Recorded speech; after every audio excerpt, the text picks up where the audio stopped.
छोटा सा गांव था जिसका नाम लामपुर था। वहां भीषण अकाल पड़ा था, जिसकी वजह से लोग खाने की चीजों के लिए तरस रहे थे। खेतों की फसलें बर्बाद हो चुकी थीं और हर तरफ कहत का माहौल था। गांव के किनारे एक झोपड़ी थी जहां प्रकाश और उसकी पत्नी प्रीति रहते थे। उनके घर में अनाज का एक दाना भी नहीं बचा था। सुनो जी, अब घर में अनाज का एक दाना भी नहीं बचा।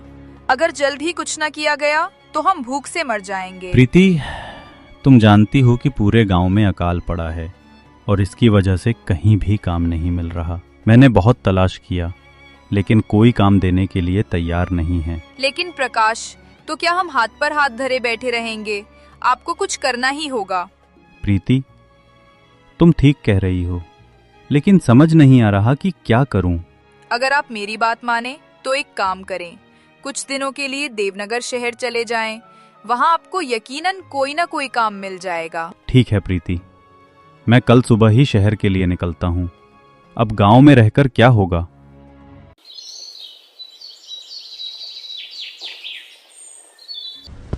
अगले दिन सुबह होते ही प्रकाश देवनगर के लिए निकल पड़ा। वो अपने रास्ते में घने जंगल को चीरता हुआ आगे बढ़ा। चलते चलते उसने एक बूढ़े संत को एक पेड़ के नीचे बैठे देखा। वो उनके पास पहुंचा और बोला, प्रणाम बाबा, मैं रामपुर गांव से आया हूं। बाबा, गांव में अकाल पड़ चुका है और कोई काम नहीं दे रहा। मैं काम की तलाश में शहर जा रहा हूं। अगर आप कोई उपाय बता दें तो मुझे रास्ता मिल जाए। बेटा, जहां भी जाओ, जो भी पहला काम मिले उसे स्वीकार करना, इनकार मत करना, चाहे वो कैसा भी हो। और कभी भी लालच या फरेब से किसी की चीज पर कब्जा करने की कोशिश मत करना। कुल बाबा, मैं ऐसा नहीं करूंगा। अगर किसी की निजी बात या राज का पता चले तो उसे कभी भी दूसरों को मत बताना। और याद रखना, अगर रास्ते में किसी संत से मुलाकात हो तो उनकी अनुमति के बिना आगे मत बढ़ना। मैं वादा करता हूं बाबा, आपकी कही हुई हर बात नहीं भूलूंगा। प्रकाश जंगल पार करके जैसे ही शहर के बाहरी इलाके में पहुंचा, उसे एक बड़ी हवेली दिखाई दी। उसने सोचा, ये इतनी बड़ी हवेली है, कोई बड़ा व्यापारी रहता होगा, शायद काम मिल जाए। तभी एक युवक उसके पास आया। उसका नाम अजय था। अजय ने प्रकाश की हालत देखी और कहा, अरे भाई, तुम यहाँ के नहीं लगते। कौन हो, क्या काम है? भाई साहब, मैं काम की तलाश में आया हूँ। मेरे पास खाने के लिए भी कुछ नहीं बचा है। अगर आप कोई काम दिला दें तो आपकी बड़ी मेहरबानी होगी। मैं कोई भी काम करने के लिए तैयार हूँ। हमारे सेठ धनपत राय जी को घोड़ों से बहुत लगाव है। उनके पास अलग अलग नस्लों के कई घोड़े हैं। हर 2 घोड़ों के लिए एक नौकर रखा गया है। मैं भी 2 घोड़ों की देखभाल करता हूँ। मेरी माँ की तबीयत खराब है, इसलिए मुझे छुट्टी लेनी है। अगर तुम चाहो तो मेरी जगह ये काम कर सकते हो। सेठ जी से मैं सिफारिश कर दूंगा। जी, मैं पूरी लगन से काम करूंगा। याद रखना, घोड़ों को रोज नहलाना, खाना देना और सफाई करना तुम्हारी जिम्मेदारी होगी। सेठ जी को कोई शिकायत नहीं होनी चाहिए, वरना मुझे नौकरी से हाथ धोना पड़ सकता है। आप यकीन रखें भाई, मैं सब अच्छे से करूंगा। अजय प्रकाश को सेठ धनपत राय जी के पास ले गया। सेठ जी ने प्रकाश को 2 घोड़ों की जिम्मेदारी दे दी। रोज सुबह घोड़ों को नहलाना, फिर उनके लिए चने का दाना लाना, यही उसकी दिनचर्या बन गई।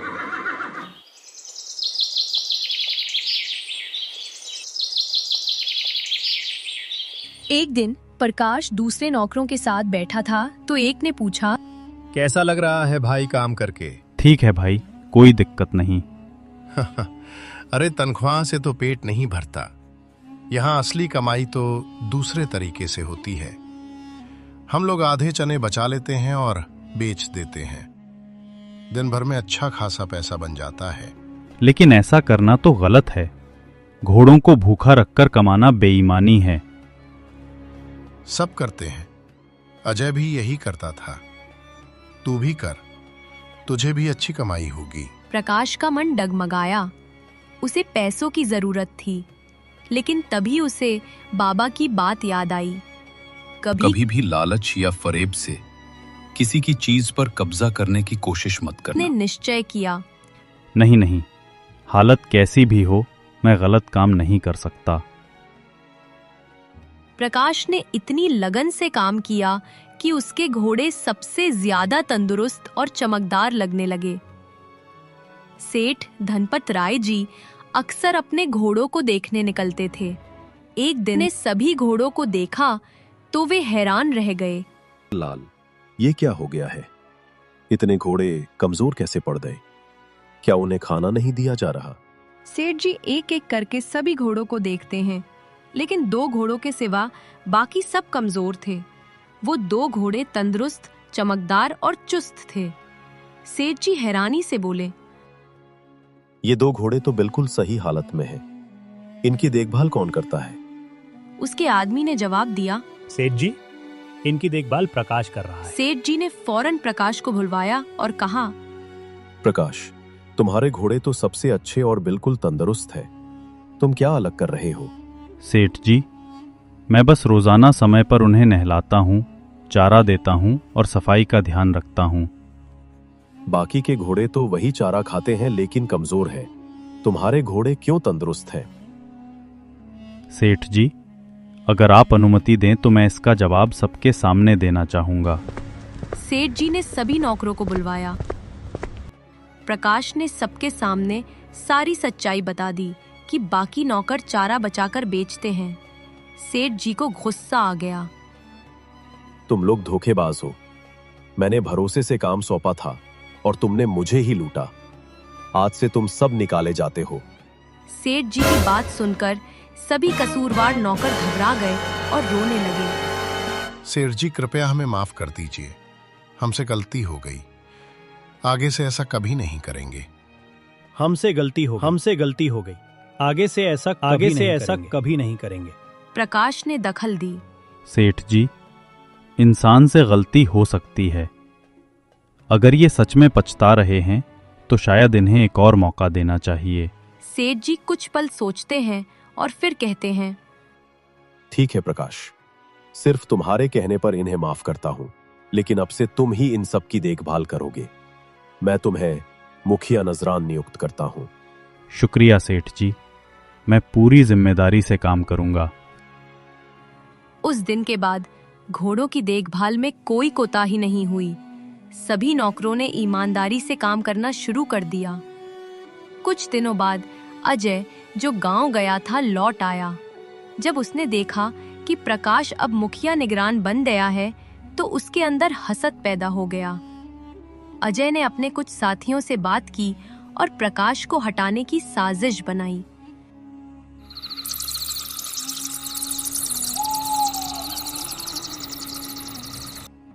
वो अपनी महबूबा रीमा से मिलने गया, जो सेठ भनपत राय जी की बेटी थी। तुम आ गए। तुम्हारे बिना बहुत अकेलापन महसूस हो रहा था। मैं बहुत परेशान हूँ रीमा। प्रकाश ने मेरी जगह ले ली। अब वह सबका सरबराह बन गया है और सेठ जी भी उसी पर यकीन करते हैं। तो अब क्या करोगे अजय? अब बस एक ही रास्ता बचा है, उस प्रकाश को हटाना ही होगा, वरना हम कभी साथ नहीं हो पाएंगे।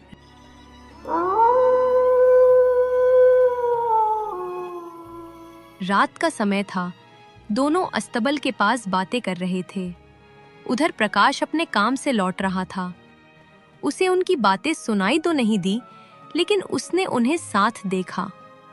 सेठ जी की बेटी और अजय, ये तो बहुत बड़ा धोखा है। उसने सोचा, ये बात सेठ जी को जरूर पता होनी चाहिए। लेकिन तभी उसे बाबा की बात याद आई। अगर किसी की जाती बात या राज का पता चले तो उसे कभी भी दूसरों को मत बताना।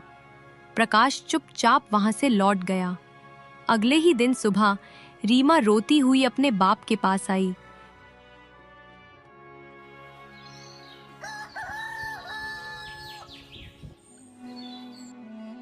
अब्बा जान, प्रकाश ने मेरे साथ जबरदस्ती की। उसने मेरे साथ गंदी बातें की और कल तो उसने सारी हदें पार कर दी।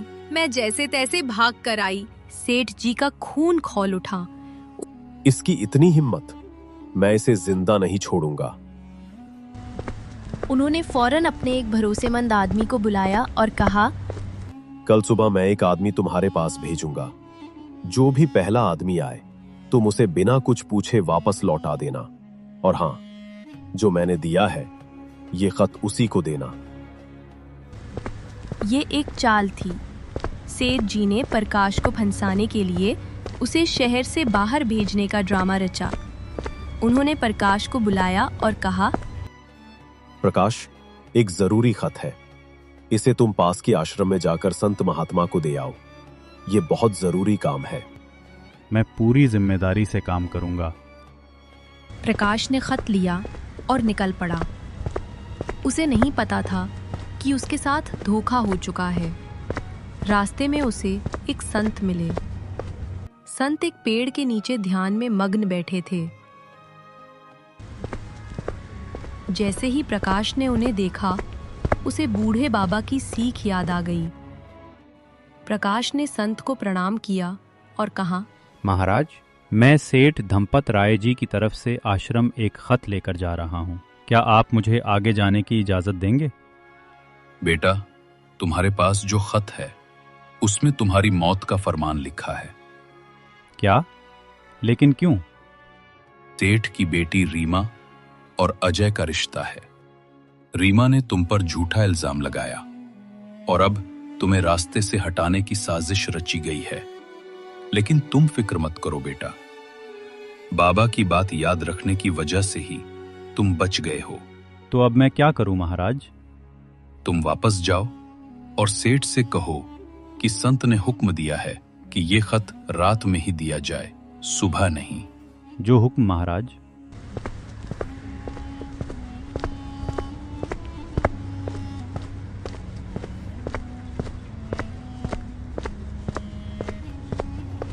प्रकाश ने संत को प्रणाम कर लौट आया। प्रकाश ने सेठ धनपत राय जी से कहा, सेठ जी, मैं खत लेकर गया था, लेकिन सुन्नत ने कहा है कि ये खत उन्हें सिर्फ रात में ही दिया जाना चाहिए। सेठ जी ने निश्चय किया, अगर संत का हुक्म है तो उसका पालन करना ही होगा।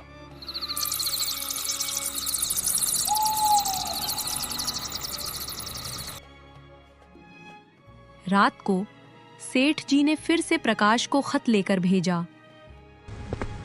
इस बार संत ने उसे एक नया खत दिया। प्रकाश वो खत लेकर लौटा। सेठ जी ने जैसे ही वो खत पढ़ा, उनकी आंखें फटी की फटी रह गईं।